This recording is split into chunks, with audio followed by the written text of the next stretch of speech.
AD, Yep. Antonio, coach is on the line. Hey, B. Coach. Hello. Yo, what's up, coach? What the hell's going on, man? Antonio Brown on a charge of attempted murder. Sexually assaulting a woman. Throwing furniture off his 14th floor balcony. Attacked a moving company truck driver. I did nothing, brother. Why are you talking? Just a villain all over the news, man. Is Antonio all right? He didn't behave like this before he started getting this money. There's something wrong with AB. Antonio Brown has been an absolute embarrassment. You're not a villain. You're the most misunderstood fucking human being in my entire life that I've ever met. I mean, I brought you here because you're my favorite guy. I've never seen a guy work harder. And I don't know where you are in your life right now off the street. All I know is you got a lot of things going. There's a lot of people that have an opinion about you. And whether it be good or bad, you're in the spotlight all the time. Let me ask you this. Do you want to be a Raider or not? Now, I've been trying to be a Raider since day one. I've been fucking working my ass off harder than anyone. I don't know why it's a question of me being a Raider. Like, do you guys want me to be a Raider? Will you stop this shit and just play football? How hard is it, man? You're a great football player. Just play football. Take a look at the greatest pass catchers in NFL history, and you will see a list of legends. Jerry Rice, Randy Moss, Larry Fitzgerald, names that were headed to Canton before their careers were even over. And sitting right there among them, statistically, is a man with 841 catches for Pittsburgh, 11,207 yards, 6 straight seasons with 100 catches, which no receiver in the history of the sport had ever done. Which begs the question, what the hell happened to Antonio Brown? Because the last image the NFL has of this man is not a catch. It is him ripping off his jersey in the middle of a live game, throwing his gloves into the stands, and jogging across the end zone shirtless, throwing up a peace sign to a stadium full of people who could not believe what they were watching. He never played another snap. Well, this, my friends, is the result of quite possibly the strangest career decision an athlete has ever made. Because I do not believe Antonio Brown lost his mind. I believe Antonio Brown figured out that chaos pays better than greatness. And for about 3 years, he was right. This is the story of the most talented receiver of his generation and the trade he made that ended everything. January 2nd, 2022, MetLife Stadium, Buccaneers versus Jets. Third quarter, Tampa Bay's fighting for playoff seeding, and by all conceivable measures, this is a normal football game. So why is a 33-year-old Super Bowl champion standing on the sideline taking off his shoulder pads while the game is still going? Why is he throwing his gear into the stands like he just won a title? Why is Tom Brady's teammate doing jumping jacks in the end zone, shirtless, in the New Jersey cold in January? Was frustrated, but over on the sideline, Jen Hale described that he was angry. Somebody tried to calm him down. I think it was Mike Evans. So he took off his jersey and then his shirt. And then as he throws this in, he was moving around on the field. But it didn't start this way. Rewind to 2010. Antonio Brown is the 195th pick in the draft. 6th round, Central Michigan. 194 names got called before his. For a small receiver out of a small school, that is not a draft slot. That is a polite way of saying, good luck with the rest of your life. And what he did with it is genuinely absurd. From 2013 to 2018, Antonio Brown caught at least 100 passes every single season, 6 years in a row. Nobody had ever done that. Not Rice, not Moss, nobody. 7 Pro Bowls, first team All-Pro 4 straight years. By 2017, Pittsburgh made him the highest paid receiver in the game, $68 million. And here's the part you need to hold on to, because it is going to hurt later. Antonio Brown was not a talent case. He was famous inside that building for being the hardest worker in it, catching passes off the jugs machine until his hands were raw. First one in, last one out. Go back and watch what people said about him in 2016.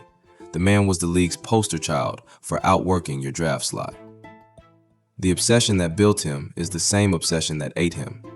Remember that. January 2017, The Steelers just won a playoff game against Kansas City, and Coach Mike Tomlin is giving his team a private locker room speech.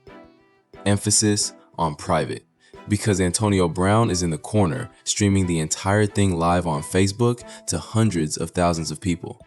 His own coach's locker room speech. On the internet. Live. That's what we keep doing. Any way possible. We're all calls in the wheel. Right? That's how the wheel turns. I understand this lion den we're going into this week. It's a lion's den. I've been there. A lot of us have been there. This ain't gonna be fun. Keep your mouth shut. Let's play Steeler football and be a Steeler all week. Yes, sir. Steelers on 3, 1, 2, 3. Steelers! Right, that. Tomlin called it foolish and selfish. And at the time, it looked like a one-off. A social media mistake from a guy who liked attention. It was not a one-off. It was a preview. Over the next 2 seasons, the pattern grew. Sideline blow-ups, friction with his quarterback, and then, in the final week of the 2018 season, with Pittsburgh's playoff life on the line, Antonio Brown simply was not there. He had left practice earlier that week, gone quiet on the coaching staff, and when Sunday came, the best receiver in football did not play. That was the end of 9 years in Pittsburgh. And now watch what happens next. Because this is where Antonio Brown learned the lesson that would define the rest of his life. March 2019, Oakland sends a 3rd-round pick and a 5th-round pick to Pittsburgh, then hands Brown a brand new contract, $50,125,000 over 3 years, $30 million of it guaranteed. It took Antonio Brown 9 years of bleeding hands to become the highest paid receiver in football. Keep that number in your head, because you are about to watch him burn it all in 6 months. It started with his feet. In July, Brown walks into a cryotherapy chamber without the right footwear and freezes his own feet. Badly. He misses 10 of the first 11 practices of training camp, and HBO's cameras are filming all of it. Because of course, the Raiders were on Hard Knocks that year. But the feet are not what ended it. What ended it was a helmet. The league banned the helmet model Brown had worn his whole career. Too old, failed the safety standard. Every other player in the NFL dealt with it and moved on. Antonio Brown went to war. And here is how that war went. Grievance. Denied. Second grievance. Denied. Retirement threat. Over a helmet. Fine. Missed walkthrough. Fine. And then he took the letter the team sent him, detailing around $269,000 in fines, and posted it on Instagram. That post led to a confrontation with general manager Mike Mayock. And on September 7th, 2019, the Raiders released Antonio Brown and voided the guarantees. $30 million. 0 games played. Gone. Now, if this were a normal story, that is rock bottom. That is the cautionary tale. But this is not a normal story. Because on that same day, September 7th, 2019, the New England Patriots, the best franchise in football, signed him to a deal worth up to $15 million with a $9 million signing bonus. My friends, the man got fired at breakfast and was rich again by dinner. What lesson exactly was he supposed to learn from that?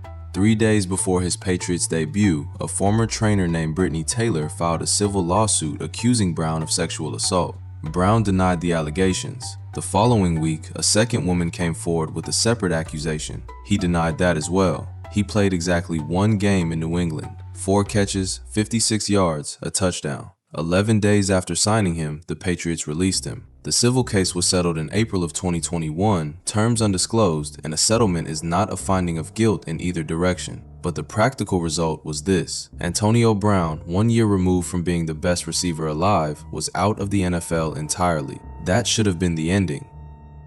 It was not even close to the ending. Here is the part I think everybody gets wrong about Antonio Brown.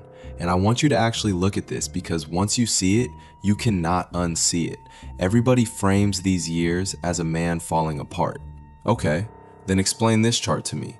Here is Antonio Brown's football income falling off a cliff from 2019 on.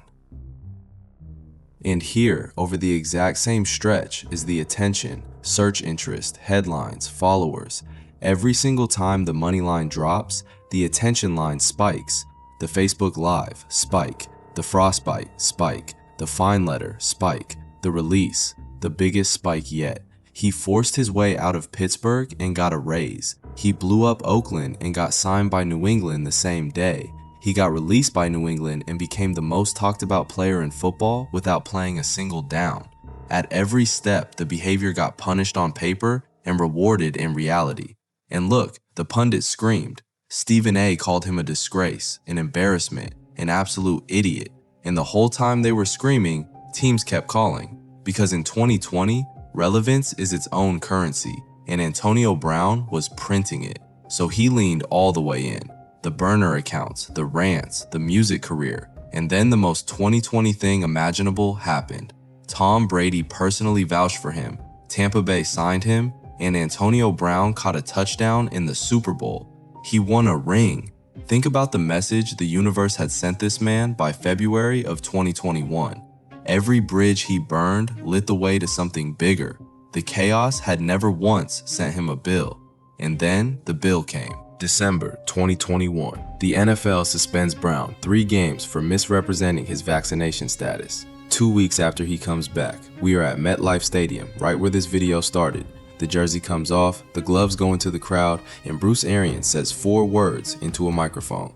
Did he quit? I've never seen a guy leave a field like that, and is this the last strike for him? He is no longer a Buck. He is no longer a Buck. Career over, 928 catches, 12,291 yards, 83 touchdowns. Hall of Fame numbers attached to a man no team in football would touch, and without football, the attention machine needed feeding. But the checks stopped coming. In 2023, he bought an arena football team, the Albany Empire. 3 months later, the league terminated the franchise over unpaid dues. In May 2024, Antonio Brown filed for bankruptcy, just under $3 million owed. And on the line where the court asked what he owns, the man who signed for $50 million 5 years earlier listed his assets at $50,000 or less. And then it got much worse. In May of 2025, police say there was a shooting outside a boxing event in Miami, and Brown was charged with attempted second-degree murder with a firearm. He left the country. He was found in Dubai, extradited back to the United States that November, and he has pleaded not guilty. As of this summer, he is on house arrest awaiting a hearing his lawyers hope will get the charge dismissed. Nothing has been proven, and he is entitled to his day in court, same as anyone. But that is where the story sits, 37 years old, bankrupt, waiting on a courtroom. There is a version of this story where Antonio Brown is a villain who got exactly what he deserved. There is another version where he is a man who needed help for years, and people who know him have raised that question seriously, going back to long before the tunnel. I do not think you have to pick one. But here is what I keep coming back to. For 3 straight years, every terrible decision this man made earned him more attention than 6 straight 100-catch seasons ever did. We watched, we clicked, we quoted the rants and shared the memes. The meltdown outperformed the greatness on every platform, every time. Antonio Brown was the 195th pick who outworked an entire generation of receivers. And the thing most people will remember is 30 seconds of a man jogging shirtless into a tunnel. So here's my question for you. Was Antonio Brown a calculated man who took the deal the internet offered him, or a man in free fall that nobody pulled back from the edge? Let me know what you think in the comments, and until next time,